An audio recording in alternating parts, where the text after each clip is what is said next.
नमस्कार बच्चों, स्वागत है आप सबका सीयूटी कॉन्सेप्ट के ऑनलाइन लर्निंग प्लेटफॉर्म पे। जैसा कि आप सबको पता है, सीयूटी कॉन्सेप्ट लगातार 4 सालों से यूनिवर्सिटी एंट्रेंस पर काम कर रहा है। उसी कड़ी में एक और कोर्स एंट्रेंस 2024 के लिए लेकर आ गया है सीयूटी कॉन्सेप्ट। हम आपको सीयूटी पीजी पॉलिटिकल साइंस की कंप्लीट प्रिपरेशन कराएंगे और इस वीडियो में सीयूटी पीजी पॉलिटिकल साइंस के सिलेबस, नेचर, एग्जामिनेशन पैटर्न, कितनी डेप्थ थी, कैसे क्वेश्चंस आते हैं, पूरा का पूरा डिस्कशन करने वाले हैं। इससे पहले वीडियो में आगे बढ़ें, हम आपको बता दें कि सीयूटी कॉन्सेप्ट ने यूजी और पीजी सबके कोर्सेस लॉन्च कर दिए हैं। अगर आपका सपना बीएचयू, डीयू, जेएनयू किसी भी सेंट्रल यूनिवर्सिटी में पढ़ने का है तो आप सीयूटी कॉन्सेप्ट में एनरोल कर सकते हैं।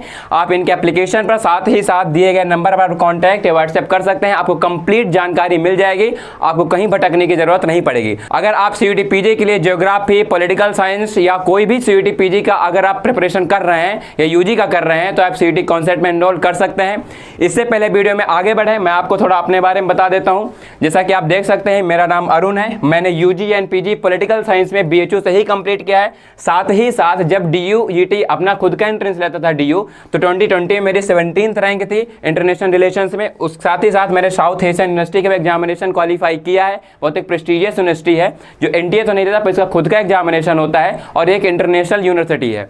उसके साथ साथ मैंने यूजीसी नेट जेआरएफ जून 2023 में क्वालिफाई किया है 99.67 परसेंटाइल के साथ। तो आप इससे अंदाजा लगा सकते हैं कि आपको किस लेवल का कंटेंट और आपको कैसे एजुकेटर्स मिलने वाले हैं। मेरा सहयोग देंगी सोनी मैम। सोनी मैम का भी 3 साल से ज़्यादा टीचिंग एक्सपीरियंस रहा है और इन्होंने यूजी पीजी पॉलिटिकल साइंस में दोनों बीएचयू से ही कंप्लीट किया है। साथ ही साथ इनका यूजीसी नेट जेआरएफ भी क्वालिफाइड है जून 2023 में ही। आप परसेंटाइल देख के अंदाजा लगाइए कि इनके पॉलिटिकल साइंस के जो की कॉन्सेप्ट्स हैं वो किस लेवल तक क्लियर है। आपको वेस्टर्न पॉलिटिकल थॉट हो या मॉडर्न इंडियन पॉलिटिकल थॉट हो या कोई भी पॉलिटिकल साइंस कॉन्सेप्ट हो, आपको ये मैम और मैं दोनों मिलकर हम तो चलिए वीडियो के स्टार्ट करते हैं। इस वीडियो में हम क्या क्या करने वाले हैं बता देते हैं। इस वीडियो में हम सीयूटी पीजी पॉलिटिकल साइंस का कंप्लीट डिस्कशन करने वाले हैं और आपको बताएंगे कि इसका पैटर्न क्या है, इसका नेचर क्या है, सिलेबस क्या है। तो जैसा कि आप देख सकते हैं कि आपके सीयूटी पीजी पॉलिटिकल साइंस में या एनटीए कोई भी अगर पीजी का एंट्रेंस लेता है तो उसमें 2 यूनिट होते हैं। एक होता है उनका यूनिट फर्स्ट और एक उनका होता है यूनिट सेकंड, यानी कि part first and part second. Part second में एनटीए 75 क्वेश्चंस रखता है आपके डोमेन सब्जेक्ट के, यानी कि अगर आप सीयूटी पीजी पॉलिटिकल साइंस का एग्जामिनेशन देना चाहते हैं तो आपके पॉलिटिकल साइंस के 75 क्वेश्चंस होंगे और साथ ही साथ जनरल एप्टीट्यूड के आपके 25 क्वेश्चंस होंगे। जनरल एप्टीट्यूड में आपको मैथमेटिक्स, रीजनिंग, जीएस और जो जनरल अवेयरनेस है, जनरल करंट अफेयर्स है, वही पूछा जाता है। और इन दोनों पेपर्स की तैयारी, कंप्लीट प्रिपरेशन आपको इसी प्लेटफॉर्म पर देखने को मिलेगी और इस पर कंप्लीट प्रिपरेशन कराई जाएगी। एक एडिशनल इन्फॉर्मेशन है कि जैसे 75 क्वेश्चंस आपके पॉलिटिकल साइंस से या डोमेन सब्जेक्ट से कोर्स से आते हैं, उसमें आपको जैसे कि जेएनयू है, आपका जो एंट्रेंस होगा जेएनयू में, जो जेएनयू कट ऑफ डिसाइड करता है वो सिर्फ आपका डोमेन सब्जेक्ट से मेरिट बनाता है। और डीयू हो गया, आपका बीएचयू हो गया और अन्य सेंट्रल यूनिवर्सिटीज हैं, वो आपका दोनों पेपर जो होती हैं first part and second part, दोनों पेपर का मिला के कट ऑफ डिसाइड करता है। यानी कि अगर आपको जेएनयू में दाखिला लेना है तो सिर्फ आपको ये 75 क्वेश्चंस बहुत अच्छे से करने हैं और इनकी प्रिपरेशन करनी है। अगर आपको सीयूटी एंट्रेंस देकर बीएचयू, डीयू और कहीं एंट्रेंस लेना है तो आपको टोटल 100 क्वेश्चंस करने पड़ेंगे और आपके लिए बहुत अच्छा अपॉर्चुनिटी रहेगा। तो चलिए वीडियो में हम लोग आगे बढ़ें। तो जैसा कि पता है कि आप इसमें 100 क्वेश्चन होते हैं, 75 हो गए आपके डोमेन के, 25 हो गए आपके जनरल एप्टीट्यूड के। उसके साथ ही साथ इसमें 120 मिनट्स मिलता है, यानी कि 2 घंटे सिर्फ मिलते हैं। 2 घंटे में आपको 100 क्वेश्चन करने होते हैं। मैं आपको बताना चाहूंगा कि इस पेपर में टाइम मैनेजमेंट का बहुत बड़ा रोल है। 120 मिनट में 100 क्वेश्चन करना आसान बात नहीं है, क्योंकि जब सीयूटी जो पॉलिटिकल साइंस का जो पैटर्न रहा है 2023 से, वो काफी ज्यादा कॉन्सेप्चुअल और लेंदी हो चुका है। अगर आप कुछ पार्ट्स उठा के देखेंगे तो आपको पता चलेगा कि काफी टाइम लगता है उनको सॉल्व करने में। साथ ही साथ ये टोटल 400 मार्क्स का होता है, यानी कि आपका जो है ये एक क्वेश्चन 4 नंबर का होता है। उसके बाद इसमें 1/4 की माइनस मार्किंग होती है, यानी कि एक क्वेश्चन आपका जो है 1 नंबर कटेगा और आपका एक क्वेश्चन गलत होता है। इसका मतलब है अगर आपके 4 क्वेश्चन सही होते हैं तो आपको कितना नंबर मिल जाएगा, 16 नंबर। और अगर आपके 4 क्वेश्चन गलत होते हैं तो आप कितने नंबर कट जाएंगे, 4 नंबर। तो आप ये समझ लीजिए इसमें एग्जामिनेशन पैटर्न ऐसा है। और आपको हम साथ ही साथ बताते चलेंगे कि इसमें हम डिस्कशन करने कैसे वाले हैं। हम जो सीयूटी पीजी पॉलिटिकल साइंस का सिलेबस है वो किस तरह से डिस्कशन करेंगे, उसका क्या आधार होगा, वो पूरा आधार मैं बताने वाला हूं। तो मैं सीयूटी पीजी जो पॉलिटिकल साइंस का प्रीवियस ईयर क्वेश्चन पेपर्स है 2022 का एंड 2023 का, वो कंप्लीट में शिफ्ट फर्स्ट एंड सेकंड का कंप्लीट मैं देख कर आया हूँ, एनालिसिस करके आया हूँ। और ये भी देख कर आया हूँ कि किस पोर्शन से, किस यूनिट से कितने क्वेश्चन आ रहे हैं, किससे कम आ रहे हैं, किससे ज़्यादा आ रहे हैं, किस में डेप्थ है। तो जैसा कि मैंने आपको बताया था कि CUT PG पॉलिटिकल साइंस को 2 मेंटोर्स पढ़ाने वाले हैं, मैं और सोनी मैम। तो आपका जो WPT का पार्ट है, वेस्टर्न पॉलिटिकल थॉट का पार्ट है, ये आपको सोनी मैम पढ़ाएंगी। और ये आपको, वेलकम मैम, सोनी मैम। और ये आपको पढ़ाएंगी CUT PG पॉलिटिकल साइंस का वेस्टर्न पॉलिटिकल थॉट।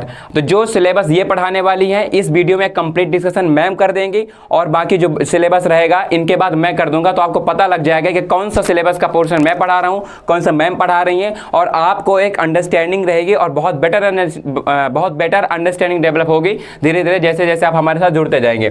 तो CUT PG में वेस्टर्न पॉलिटिकल थॉट है। आपको पता है फर्स्ट यूनिट में इनके 7 सब टॉपिक हैं, और सेकेंड यूनिट में सिर्फ 3 सब टॉपिक हैं। वो सब टॉपिक बहुत छोटे छोटे हैं। सबसे मेन इसका फर्स्ट यूनिट ही है। फर्स्ट यूनिट में 2-3 यूनिट मैम पढ़ाएंगी, बचे यूनिट मैं पढ़ाऊंगा, सेकंड यूनिट भी आपका मैं ही पढ़ाऊंगा। तो जो मैम पढ़ाएंगी, मैम उसका डिस्कशन करने वाली हैं आपसे। साथ ही साथ मैम ये भी बताएंगी कि इस यूनिट से 2022 और 2023 में अप्रॉक्स कितने क्वेश्चन पूछे गए थे, उनका लेवल क्या था, इन थिंकर्स के बारे में, पार्टिकुलर किस थिंकर से ज़्यादा क्वेश्चन आ रहे हैं, कौन सा थिंकर आप लोगों के लिए ज़्यादा इंपॉर्टेंट है और कौन सा थिंकर कम इंपॉर्टेंट। कम इंपॉर्टेंट तो कोई नहीं है, पढ़ तो सबके जाना है, लेकिन ये बताएंगे कि आपको ज़्यादा क्या पढ़ना पड़ेगा, और एक कंप्लीट डिस्कशन हो जाएगा। तो मैम आपको वो सिलेबस का पार्ट बताएंगे जो मैम पढ़ाने वाली हैं, और इनके बाद मैं आपको वो बता दूंगा जो मैं पढ़ाने वाला हूं। तो आपको चिंता बिल्कुल नहीं करना है, बस हमारे साथ जुड़ा रहना है। CUT PG पॉलिटिकल साइंस की कंप्लीट प्रिपरेशन आपको इसी प्लेटफॉर्म पर मिलेगी। बस हमको सब्सक्राइब करके रखिए और एप्लीकेशन पर जाके डाउनलोड कर लीजिए। Ma'am over to you. जैसे सर ने आपको बताया कि किस तरीके से हमारा सिलेबस जो है वो 2 पार्ट में डिवाइड है, यूनिट 1 और यूनिट 2। यूनिट 1 में हम देखेंगे कि वेस्टर्न पॉलिटिकल थॉट है, उसमें पॉलिटिकल थियरी है, इंटरनेशनल रिलेशंस है, कंपैरेटिव पॉलिटिक्स है। यूनिट 2 में कुछ टॉपिक्स है जिसमें governance and all will come under this. So कुछ टॉपिक, कुछ यूनिट्स मैं पढ़ाऊंगी, कुछ यूनिट सर पढ़ाएंगे। सो फर्स्ट यूनिट का जो क्या बोलेंगे सब टॉपिक है वेस्टर्न पॉलिटिकल फिलॉसफी, उसको मैं कवर करूंगी, जिसमें कि हम लोग पढ़ेंगे about Plato, Greek political thinker.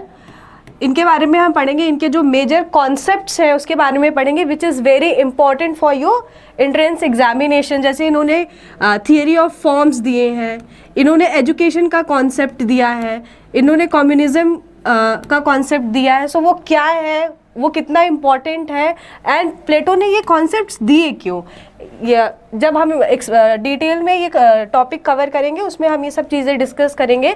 Then comes the Aristotle, second thinker of western political philosophy, who is very important. As we all know, Aristotle is the father of political science. He is also father of comparative politics. तो उनके भी कुछ major concepts हैं, जैसे इन्होंने किस तरीके से he compared so many constitution and he talked about the best form of government. तो इस तरीके से हम देख सकते हैं कि political science में इनका ये कितना relevant है और ये कितना important है, इनको thoroughly पढ़ना और समझना। Then comes the Machiavelli, first modern political thinker. Machiavelli के बारे में हम जानेंगे कि इन्होंने किस तरीके से स्टेट के बारे में बताया, क्या नेचर होना चाहिए। Then comes the Hobbes, social contract theorist. इन्होंने बताया कि थिंकर, सोशल कॉन्ट्रैक्ट थिंकर, इन्होंने किस तरीके से स्टेट का फॉर्मेशन कैसे होता है and what is the purpose behind that, उसके बारे में हॉब्स ने बताया। स्टेट ऑफ नेचर का इनका कॉन्सेप्ट है। लेवियाथन, अगर आपने प्रीवियस ईयर पेपर देखा होगा तो कितनी बुक्स है, कितने मेजर कॉन्सेप्ट्स हैं स्टेट ऑफ नेचर पे। हॉब्स के जो मेजर और कॉन्सेप्ट्स है, हम डिटेल में सारी चीज़ें देखेंगे, उसके बारे में पढ़ेंगे। Then comes the Locke, who has given the theory of life, liberty and property, which is very important for your PG entrance examination, and this is the very important if you even want to give UGC and NET after completing your PG. So these thinkers are very important. Then comes the Rousseau, one more social contract thinker, J.S. Mill. Then comes J.S. Mill के बहुत सारे utilitarian thinker जिन्होंने बहुत सारे अच्छे concepts दिए, जैसे कि उन्होंने self regarding, other regarding, and so there are so many concepts of J.S. Mill too, which is very important for the perspective of our PG entrance examination. Karl Marx, the very important thinker, Karl Marx, his books, his ideologies, his ideas, everything is so important. Then comes the John Rawls, modern political thinker. So इस unit में हम इन सारे thinkers के बारे में पढ़ेंगे, इनके important concepts के बारे में पढ़ेंगे, इनकी राइटिंग्स को देखेंगे कि इन्होंने क्या क्या बुक्स लिखी हैं और उस बुक्स में उन्होंने किस चीज़ के बारे में बात किया. So in this way we can see this chapter, in this way we can see that this unit is very. Then again comes the Indian government and politics. This is other topic. Under this we will study about preamble. Under this we will study about our Indian constitution. Preamble, we will study about preamble. Making of constituent assembly. Constituent assembly के बारे में हम लोग पढ़ेंगे. आप लोगों ने graduation किया या graduation final semester last year में होंगे तो बेसिक आइडिया आपका होगा. बाकी कॉम्पिटिटिव पर्पज से we will study it in detail. Constitutional provision के बारे में we will see. Then parliament, the working of parliament, structure of parliament. Then cabinet, prime minister के बारे में डिटेल में हम लोग देखेंगे कि under which article this comes and all and everything. President power क्या है, कौन से आर्टिकल में प्रेसिडेंट मेंशन है कॉन्स्टिट्यूशन में. फंडामेंटल राइट्स के बारे में we will see in detail which is very important. Fundamental duties, directive principles of state policy. Then we will study about directive principles of state policy.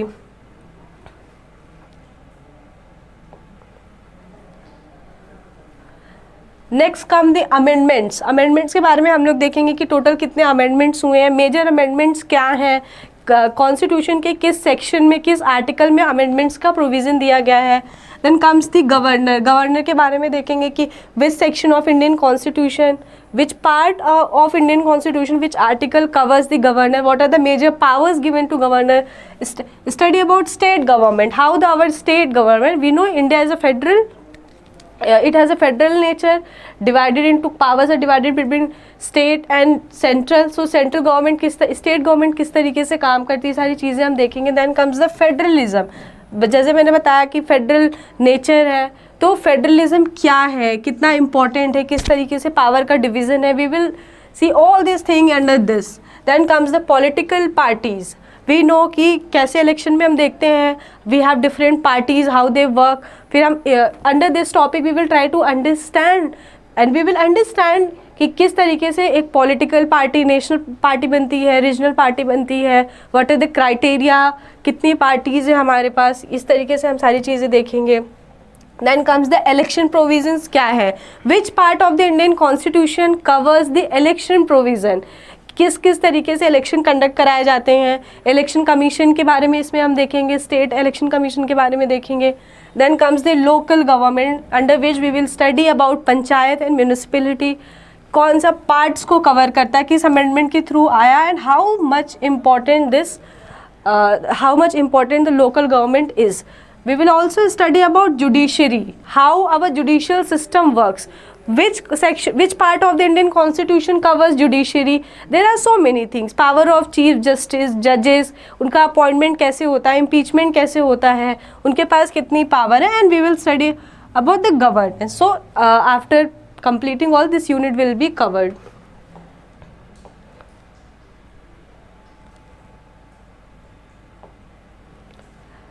फिर आपका next आता है सब टॉपिक यूनिट 1 का comparative government and politics. Comparative government and politics में हम लोग पढ़ेंगे पॉलिटिकल कल्चर के बारे में, जिसमें कि डिफरेंट थिंकर्स हैं, उनके हिसाब से पॉलिटिकल कल्चर क्या है. We will study about political parties, we will study electoral system, approaches में हम देखेंगे कि किस तरीके से there are traditional approach, modern approach, institutional approach, new institutional approach. तो ये सारे approaches comparative government and politics के जो है उसमें पढ़ेंगे. रिजीम्स के बारे में हम पढ़ेंगे कि किस किस तरीके की रिजीम्स होती हैं, ऑटोक्रेटिक हो सकती है, डेमोक्रेटिक हो सकती है, there are so many different regimes. तो we will study about all this thing. Then comes the public policies in India. इसमें हम लोग मॉडल्स के बारे में देखेंगे, पब्लिक पॉलिसी के मॉडल्स क्या हैं, प्रोसेस क्या है, टाइप्स क्या है. So this section and this section again will be covered by, this section comparative government and politics will be covered by me and public policy in India will be covered by Arun sir. International relation will sir will also cover international relation. तो paper pattern and paper nature को discussion करने के बाद finally हम लोग move on करते हैं syllabus के लिए और देखते हैं कि सिलेबस में है क्या क्या और सिलेबस के कौन से पार्ट से कितने क्वेश्चंस पूछे जा रहे हैं। तो जैसा कि आप अपनी स्क्रीन पर देख पा रहे हैं, वेस्टर्न पॉलिटिकल थॉट को सोनी मैम कवर करने वाली है। उन्होंने ऑलरेडी बता दिया है कि आपके इस पार्ट से 12 से 15 क्वेश्चंस पूछे जाने हैं और एक काफ़ी बड़ा मार्जिन होता है 75 क्वेश्चंस में। अगर 75 क्वेश्चंस है, 12 से 15 क्वेश्चंस WPT से ही आ रहा है, वेस्टर्न पॉलिटिकल थॉट से ही आ रहा है, तो आप लोग समझ सकते हैं कि ये जो टॉपिक है वो कितना इंपॉर्टेंट है आपके एग्जाम पॉइंट ऑफ व्यू से। अगर हम अगले पार्ट में बात करें, अगले पार्ट की ओर बढ़ें, तो आपका अगला पार्ट है सिलेबस का, वो है मॉडर्न इंडियन पॉलिटिकल थॉट। तो मॉडर्न इंडियन पॉलिटिकल थॉट का जो सिलेबस है वो मैं कवर करूंगा। मैं आपको एक छोटी सी इन्फॉर्मेशन देना चाहूँगा कि जब पहली बार CUET ने लॉन्च किया था, NTA ने CUET को लॉन्च किया था और NTA CUET का एंट्रेंस ले रहा था, तो उसमें जो आपके जो कौटिल्य वाला सिलेबस है, कौटिल्य का जो सिलेबस है, यानी कि जो एंसेंट इंडियन पॉलिटिकल थॉट था वो पहले नहीं था, लेकिन 2022 में इन्होंने कौटिल्य का पार्ट भी ऐड किया। इसका मतलब ये है कि कम से कम एक थिंकर या 2 थिंकर आपको एंसेंट इंडियन पॉलिटिकल थॉट से पढ़ना पड़ेगा।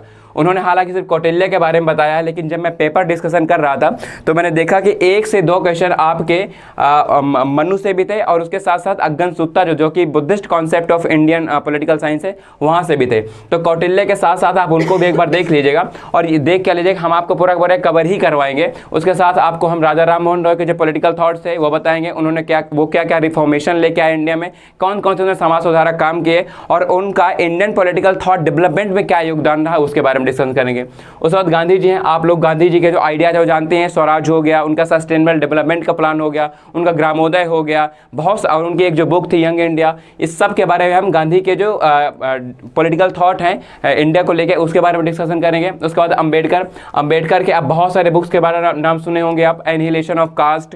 तो अंबेडकर के जो पॉलिटिकल थॉट्स थे इंडिया के पर्सपेक्टिव से उसको डिस्कशन करेंगे। और लास्ट में सावरकर का जो हिंदू आइडियोलॉजी था और जो हिंदुइज्म जो उनकी एक स्टेट था जो वो हिंदू स्टेट बनाना चाहते थे, उसके पीछे उनके क्या थॉट्स थे, जो हम आज ज़्यादातर हम लोग उसको मिस इंटरप्रेट करते हैं और हम ये सोचते हैं कि जो सावरकर बोलकर गए हैं उसका मतलब ये है कि हमको भारत को एक हिंदू स्टेट बना देना है, यानी कि सारे के सारे लोगों को हिंदू होना चाहिए, बाकी यहाँ पर अदर रिलीजन सब एग्जिस्ट नहीं करने चाहिए। पर जब हम पढ़ेंगे सावरकर को तब हम जानेंगे कि उनका जो थॉट्स थे वो एकदम अलग थे। उनका जो हिंदुइज्म को लेकर थॉट था या जो हिंदू स्टेट को लेकर थॉट था वो एकदम अलग था। अगला जो हमारा यूनिट है वो है पॉलिटिकल थ्योरी। ये पार्ट भी आपका मैं ही कवर करूंगा और पॉलिटिकल थ्योरी आपका बहुत ही ज़्यादा इंपॉर्टेंट टॉपिक है, बहुत इंपॉर्टेंट सिलेबस का आपका ये पार्ट है। मैं आपको बताना चाहूँगा कि हर बार इससे कम से कम 10 से 12 क्वेश्चन पूछे जाते हैं, तो जितना वेटेज आपका WPT का है उतना ही वेटेज आपका पॉलिटिकल थ्योरी का है। एडिशनल इन्फॉर्मेशन इसमें यह है कि अगर आप ठीक से अपना पॉलिटिकल थॉट पढ़ लेते हैं, अगर आपको पता है कि कार्ल मार्क्स के क्या आइडियाज़ थे, आपको पता है प्लेटो के क्या आइडियाज़ थे, आपको पता है एरिस्टोटल कौन थे, आपको हॉब्स, लॉक, रूसो और आपने बेंथम सबको पढ़ा है, तो ये पॉलिटिकल थ्योरी के जो कॉन्सेप्ट हैं ये आपको बच्चों वाला खेल लगेगा।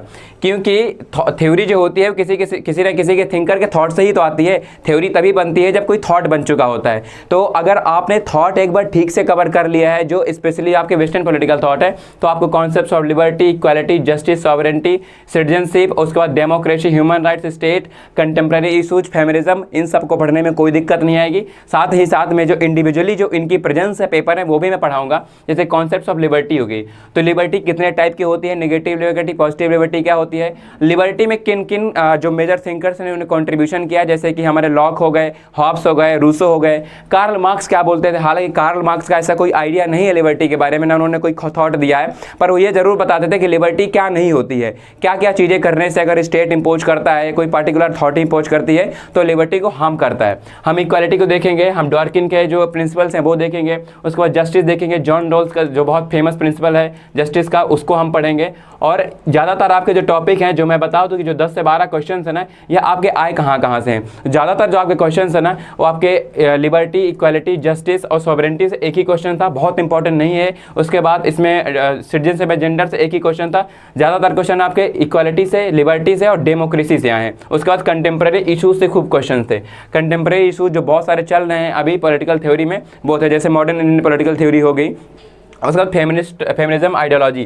फेमिनिज्म आइडियोलॉजी से मात्र एक क्वेश्चन था, पढ़ना इंपॉर्टेंट है। ये बहुत छोटा सा टॉपिक है, इसको पढ़ लेंगे तो एक क्वेश्चन तो आपका श्योर शॉर्ट है कि सही हो ही जाएगा।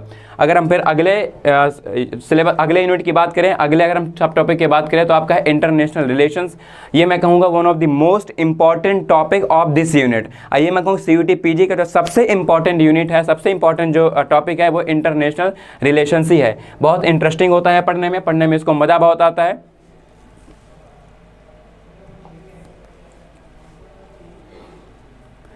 और जैसा कि मैंने बताया था आपको कि इंटरनेशनल रिलेशंस ही मेरा एक्सपर्टीज़ रहा है। IR से मैंने DU और साउथ एंट्रेंस एग्जामिनेशन क्वालिफाई किए हैं और IR मेरा काफ़ी स्ट्रॉन्ग पॉइंट है। तो ये यूनिट मैं आपको बहुत थरीली कवर कराऊंगा और आपको जानकर हैरानी होगी कि आउट ऑफ 75 क्वेश्चन हर बार इससे 15 to 20 क्वेश्चंस CUET NTA पूछ रहा है। यानी कि पॉलिटिकल साइंस की प्रिपरेशन के लिए आपको IR पढ़ना बहुत ही ज़्यादा इंपॉर्टेंट है। और ये कहाँ से पढ़ना है, कैसे पढ़ना है, ये सब मुझ पर छोड़ दीजिए।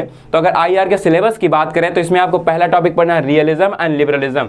ये जो रियलिज्म एंड लिबरलिज्म है ये इंटरनेशनल रिलेशंस के दो आधार हैं। ये मान लीजिए इंटरनेशनल रिलेशंस जब स्टार्ट हुआ था, बोला जाता है कि स्टेट की जब ट्रीटी हुई थी, first treaty of state, Westphalian treaty बोलते हैं उसे, 1648 में हुई थी। उसमें स्टेट की बात की गई थी। फिर उसके बाद मोर्जेंथाउ की एक बुक आई थी पॉलिटिक्स अमंग नेशंस, मोर्जेंथाउ की एक बुक आई थी। उसमें उन्होंने पहली बार रियलिज्म के बारे में बात की। उससे पहले EH कार की एक बुक थी 20 ईयर्स क्राइसिस, उसमें भी थोड़ी बहुत रियलिज्म की बात थी। लेकिन रियलिज्म और लिबरलिज्म को अगर आप IR से हटा दोगे तो IR आधा हो जाएगा। जैसे मैं आपको एक एग्जांपल देके बताऊं कि अगर आप बहुत आप मूवीज़ में इंटरेस्ट रखते हैं, आपको इंडियन सिनेमा बहुत पसंद है, तो कोई एक ऐसा किरदार जो आप पूरे इंडियन सिनेमा से हटा दो तो इंडियन सिनेमा का जो इतिहास है वो आधा हो जाएगा। तो एक नाम मैं बताऊँ तो अगर आप अमिताभ बच्चन का इतिहास अगर इंडियन सिनेमा से हटाओ तो पूरा इतिहास ही आधा हो जाता है, पूरा इंडियन सिनेमा ही खाली हो जाता है, क्योंकि इतना उनका कंट्रीब्यूशन, महत्वपूर्ण योगदान है।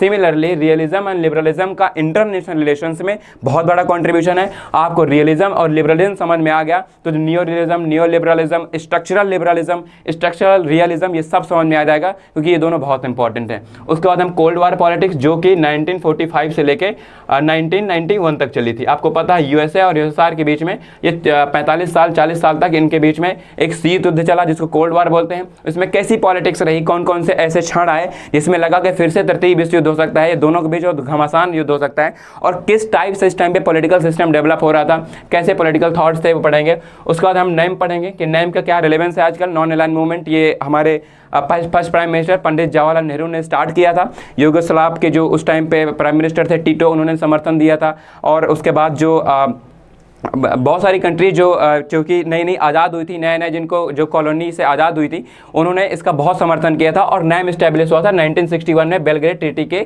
बाद। तो 1961 के बाद 1991 तक तो बहुत रिलेवेंट था, क्योंकि इसका नाम ही था नैम, नॉन अलाइनमेंट मूवमेंट। यानी कि हमको किसी के साथ नहीं जाना है, ना हमको USA के साथ जाना है, ना USSR के साथ जाना है, अपना हम अलग से पक्ष बनाएंगे, और उसी का नैम नाम रखा गया था। लेकिन 1991 के बाद हम देखते हैं कि इसका रिलेवेंस बहुत कम हो गया है। और आपको जानकर हैरानी होगी कि जो क्वेश्चन में जो नेम का बैठे थे वो बिल्कुल नहीं है। नेम से एक भी क्वेश्चन नहीं था क्वेश्चन पेपर में। तो जैसे जैसे नेम की रिलेवेंस खत्म होती जा रही है, तो CUET PG जो NTA है वो पेपर में भी इसका रिलेवेंस खत्म करते जा रहा है। तो नेम को आप उतना पढ़ेंगे नहीं पढ़ेंगे तब भी चल जाएगा।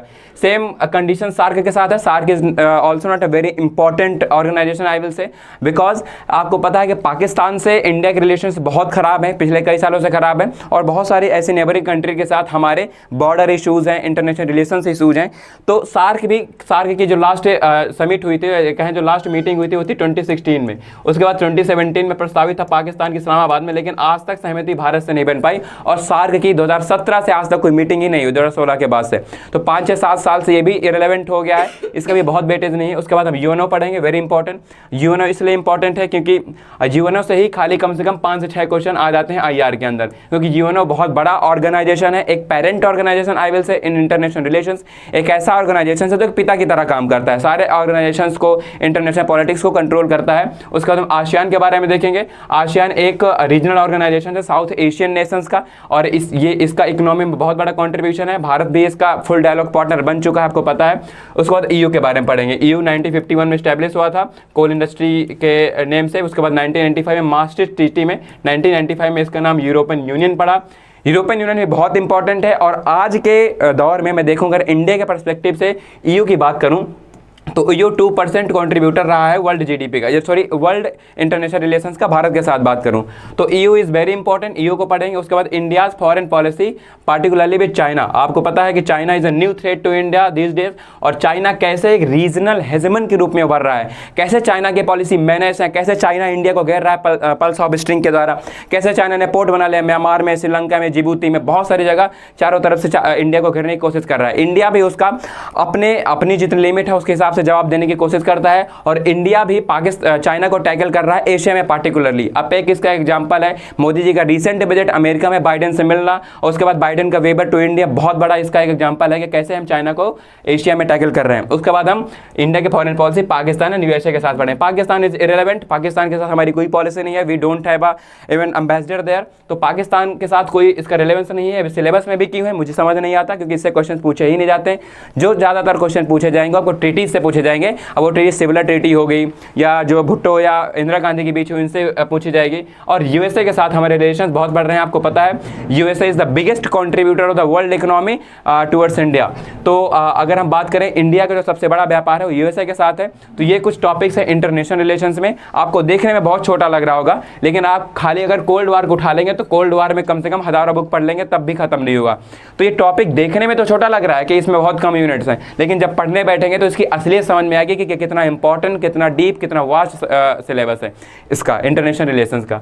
अगर फिर हम अगले यूनिट की बात करें तो अगला हमारा टॉपिक होगा इंडियन गवर्नमेंट एंड पॉलिटिक्स। जैसा कि मैम ने बता दिया है, ma'am Indian government and politics cover करेंगे। इसमें आपका पूरा का पूरा कॉन्स्टिट्यूशन है, कॉन्स्टिट्यूशन में क्या होता है, preamble, making of the constitution, और इसका वेटेज भी 16 से 20 क्वेश्चन का आपको पता है, बहुत बड़ा वेटेज है, तो अच्छे से इसको कवर करना है। मैम आपको इससे अच्छे से कवर कराएंगी।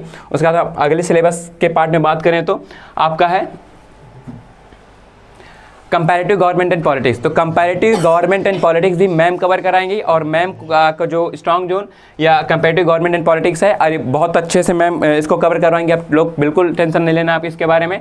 और हर साल 7 से 10 questions comparative government and politics में भी पूछे जा रहे हैं, तो ये बहुत इंपॉर्टेंट है। छोटा है लेकिन आपको अच्छे से पढ़ा दिया जाएगा, इसमें ज़्यादा कुछ पढ़ना नहीं है। पॉलिटिकल कल्चर पढ़ना है, पॉलिटिकल कल्चर में एडमंड डन वर्मा को पढ़ना है, और उसके बाद कुछ आई थिंक डेविड मिलर के भी कुछ थॉट्स हैं, पॉलिटिकल पार्टीज को पढ़ना है, इलेक्टोरल सिस्टम्स कैसे काम करता है, अप्रोचेस और मॉडल्स। अप्रोचेस बहुत इंपॉर्टेंट है, इंस्टीट्यूशनल अप्रोच खासकर इसमें इंपॉर्टेंट है, तो अब बिहेवियरलिज्म, नॉन बिहेवियरलिज्म ये सब पढ़ लेना है। उसके बाद types of regimes, types of regimes बहुत टाइप के होते हैं, इंटरनेशनल रिलेशंस में डिफरेंट रेजिम्स होते हैं और आपके इसमें डिफरेंट होते हैं जो कि इंडिया में आते हैं, यानी कि आपका अगर कॉन्स्टिट्यूशन है या कुछ है।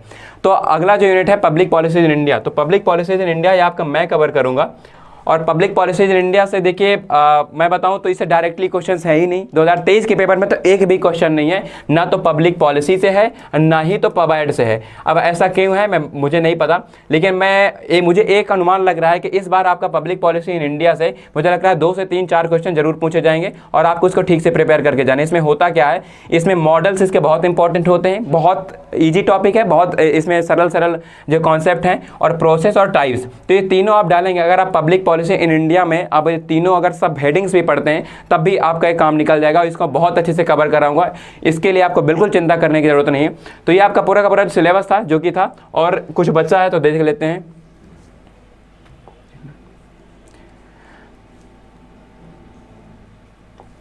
उसके बाद आपका general issues of contemporary relevance, तो general issues of contemporary relevance से क्वेश्चन आते हैं। देखिए 3 से 5 क्वेश्चन आपको यहाँ पे दिखा रहा होगा, लेकिन मेरा मानना ये है कि जैसे जैसे आपका एग्जामिनेशन ये रिलेवेंट होते जाएगा वैसे वैसे general issues of contemporary relevance से क्वेश्चन बढ़ते जाएंगे। मैं अगर एक उदाहरण की तरफ बात करूँ तो एग्जाम्पल में यूजीसी नेट के एग्जामिनेशन में general relevance issues of contemporary relevance के क्वेश्चन बहुत ज़्यादा बढ़ गए हैं, क्योंकि एनटीए ही पेपर सेट करता है, एनटीए ही सबका एग्जामिनेशन ले रहा है। तो मुझे ऐसा लगता है कि आपका ये टॉपिक काफ़ी इंपॉर्टेंट होने वाला है इस बार के एग्जामिनेशन के लिए। इसमें आपको ग्लोबल जस्टिस पढ़ना है, नेशनलिज्म पढ़ना है, क्लाइमेट चेंज में आपको कि आपका जो क्लीन एनवायरनमेंट होता है वो क्या होता है, ग्रीन एनवायरनमेंट क्या होता है, उसके बाद एंथ्रोपोसेंट्रिक क्या होते हैं, ये सारी चीज़ें पढ़नी है। नेशनलिज्म में इसके की कॉन्सेप्ट और थिंकर्स पढ़ने हैं, और ग्लोबल जस्टिस में भी इसके कुछ थिंकर्स और थॉट्स पढ़ने हैं। तो ये तीनों काफ़ी ईजी हैं, छोटे टॉपिक हैं, पर इंपॉर्टेंट होने वाला है। ये तो आपका सिलेबस है, ये तो आपको मैंने वो चीज़ें बताई जो आपका पेपर आता ही यहीं से ही पूछा जाएगा। 2023 की अगर हम पेपर एनालिसिस की बात करें तो 2023 में मैंने एक बात पाई, 2022 के पेपर में 1-2 क्वेश्चन पबैड के थे, लेकिन 2023 में पबैड पब्लिक पॉलिसी से क्वेश्चन बिल्कुल हटा दिया। लेकिन इसका मतलब ये बिल्कुल भी नहीं है कि 2024 में एक भी क्वेश्चन यहाँ से नहीं आएंगे, हो सकता है आए और आपको छोड़ के तो जाना ही नहीं है। तो ये पूरा का पूरा जो आपका नेचर था पेपर का, सिलेबस था, ये सब मैं और मैम दोनों मिलकर कंप्लीट करवाएंगे। आपकी जो क्लासेस हैं वो 30 अक्टूबर से रेगुलरली CUET कॉन्सेप्ट के ऑनलाइन लर्निंग प्लेटफॉर्म पे चलने लग जाएगा। तो CUET कॉन्सेप्ट में क्लासेस चल रही हैं UG और PG की। अगर आप लोग अभी तक एनरोल नहीं किए हैं तो एनरोल्ड कर लीजिए, आपको बहुत ही बेस्ट CUET की प्रिपरेशन यहाँ पे मिलने वाली है। जो भी आपकी UG या PG में जो भी सब्जेक्ट है, अगर आप पॉलिटिकल साइंस से हैं, जियोग्राफी से हैं या किसी और सब्जेक्ट से हैं, तो आप CUET कॉन्सेप्ट में एक बार विजिट जरूर करिए। इस दिए गए नंबर पर, जो नंबर दिया गया होगा पहले स्लाइड में, आप वहाँ पर जाके कॉल या मैसेज कर सकते हैं, आपको देखने को मिल जाएगा। देखिए आप इस नंबर पर या आप इस मेल पर या आप इनसे डायरेक्ट बात कर सकते हैं और यहां पर हमसे आप बात करके एनरोल कर सकते हैं। आपको कंप्लीट प्रिपरेशन की जो जर्नी है वहां पर कराई जाएगी और हमारी कोशिश रहेगी कि आपका मार्च में एग्जामिनेशन है CUET PG पॉलिटिकल साइंस का मार्च में ही होने वाला है, तो हम कोशिश करेंगे कि आपको जनवरी मिड तक या जनवरी एंड तक आप लोगों का सिलेबस पूरी तरीके से खत्म कर दें। उसके बाद जल्दी से जल्दी आप लोगों को टेस्ट सीरीज प्रोवाइड कराएं, जिससे आपकी प्रिपरेशन में और पेस पकड़े, आपकी प्रिपरेशन और बूस्ट हो जाए। तो ये सिलेबस था, मैं कहूँगा बहुत बड़ा सिलेबस नहीं है अगर आप कंपेयर करेंगे नेट से या किसी और के सिलेबस से। सिलेबस छोटा है, लेकिन इसके जो थिंकर्स है, इसमें जो सब टॉपिक्स हैं वो काफ़ी इंपॉर्टेंट है, काफ़ी लॉन्ग एंड लेंदी है। इसमें आपको मेंटोर की जरूरत पड़ेगी, क्योंकि आप नहीं समझ सकते हैं। अगर आप हॉब्स को पढ़ने जाएंगे, हॉब्स में अगर स्टेट ऑफ नेचर पढ़ेंगे, अगर आपने पॉलिटिकल साइंस कभी नहीं पढ़ी है और अगर आपको पॉलिटिकल साइंस का आइडिया भी नहीं है, तो आप हॉब्स की जो स्टेट ऑफ नेचर की थ्योरी है या रूसो की जो स्टेट ऑफ नेचर की थ्योरी समझ नहीं पाएंगे, या कोई भी थिंकर है। खासकर जो कंटेम्प्रेरी पॉलिटिक्स है या जो कंपैरेटिव पॉलिटिक्स है, इंटरनेशनल रिलेशंस हैं, इनका क्या महत्व होता है ये पॉलिटिकल साइंस में, ये बहुत कॉम्प्लेक्स टॉपिक है। इसके लिए आपको मेंटर्स की जरूरत पड़ेगी, तो आप CUET कॉन्सेप्ट से जुड़ जाइए। आज के इस वीडियो में इतना ही। देखते रहिए CUET कॉन्सेप्ट। चैनल को लाइक कर दीजिए, चैनल को सब्सक्राइब कर दीजिए, वीडियो को लाइक कर दीजिए और ज़्यादा से ज़्यादा शेयर कर दीजिए। आज के लिए इतना ही, मिलते हैं नेक्स्ट वीडियो में।